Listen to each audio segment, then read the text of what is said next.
Shalom, family, and welcome back to the Semitic Jew channel, where scripture is taught and lectured through logic, history, and even lived out experience, and not the religious cynicism of today. Speaking of today, we're going to look at the book of Thessalonians, the first book. Now, let's be honest, from the jump, this book reads like it was written to people who know what it means to be watched, pressured, and even misunderstood, and still expected to, quote, be normal or act normal.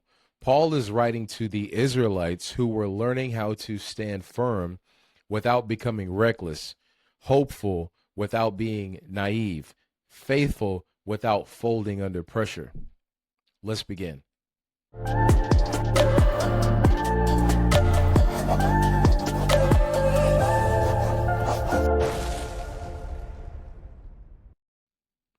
Who were the Thessalonians? 1 Thessalonians chapter 1. Thessalonica was a major Roman city. And here again, the Israelites are stationed in places that do not belong to them. Politically, loyal to the nation that they are living under, Rome, culturally hostile to dissent.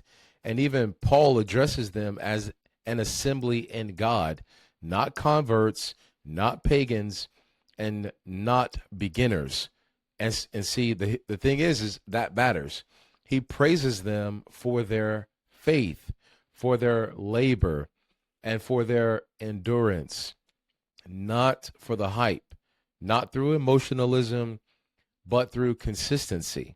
He's basically saying, y'all held it down when it wasn't convenient. So that's covenant faithfulness. Number two, authentic leadership versus religious hustle. That's 1 Thessalonians chapter 2. Paul spends an unusual amount of time defending how he ministered. But you may ask yourself, why is he trying to explain himself? Because of exploitation. Leadership, as we saw in the Gospels, was already a problem. So he says, we didn't flatter you. We're not trying to flatter you like the Pharisees did. And he says, we didn't use smooth words. The Pharisees, or the apostate Levitical priests, were using smooth words to butter the people up, even though they were hypocrites. So, and not only that, but he said, we didn't profit of you, meaning they weren't taking their money and using it to their political advantage. So if we translate that into modern terms, we weren't running a scam. Paul contrasts covenant leadership with people who obviously talk spiritual, sound deep, collect resources, and even disappear when pressure comes or when pressure gets hot. So that distinction obviously matters, especially for communities that have historically been exploited by religious authority. You look across America, there are tons and tons of churches in poor communities. But what are those churches doing for those poor communities, for the Israelites scattered abroad? Number three, persecution is not proof of error. Persecution is not proof of error. That's 1 Thessalonians chapter 2 and 3. Paul tells them plainly, you suffered from your own countrymen. And this is important. Israelites weren't being persecuted because they were lawless. They were being persecuted because they wouldn't submit to false authority. So Paul refrains suffering not as divine punishment and not as abandonment, but as confirmation of faithfulness. You have to keep the laws of God. So in other words, look, you keeping the laws of God, even though all the other nations are saying, don't keep the laws of God. The laws of God are done away with.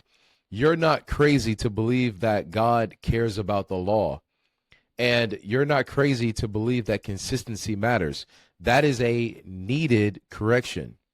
Number four, holiness. Holiness is intellectual and behavioral discipline. 1 Thessalonians chapter 4. So Paul shifts from encouragement to instruction.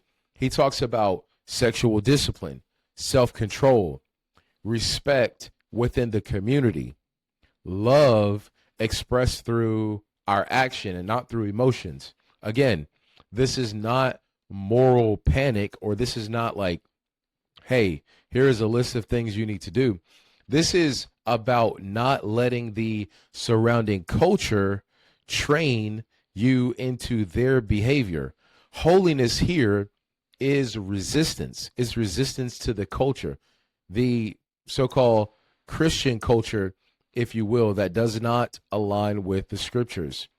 So it's not based on performance. It's not based on, hey, let me A, B, C, D, E, F, G. It's not based on how it looks to other people. It's actually based on righteousness' sake.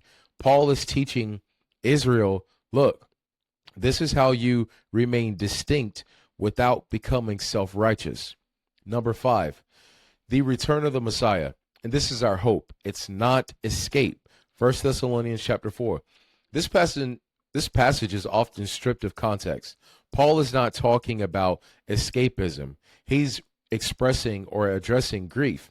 The Israelites were losing people under persecution, and Paul is assuring them, look, death is not the end.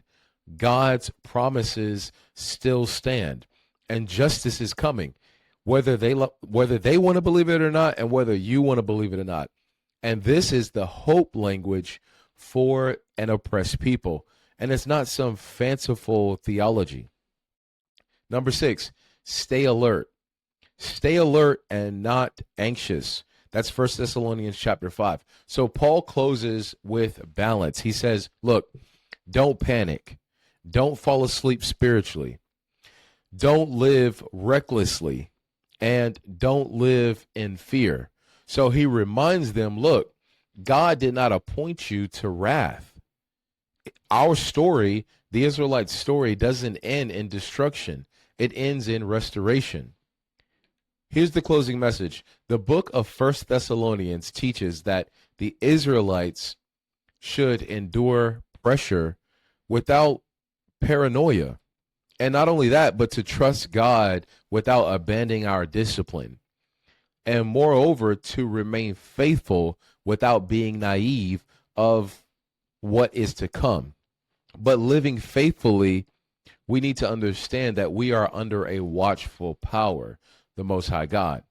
So this letter is a calm measurement that should steady us, and it's not about expressing or boasting about being an Israelite. We know that already. But it's about becoming mature in our faith. If this breakdown brought clarity to you, please like, share, and subscribe. In the next episode, 2 Thessalonians, when fear and false narratives and power collide. Shalom, family, and I'll see you in the next one.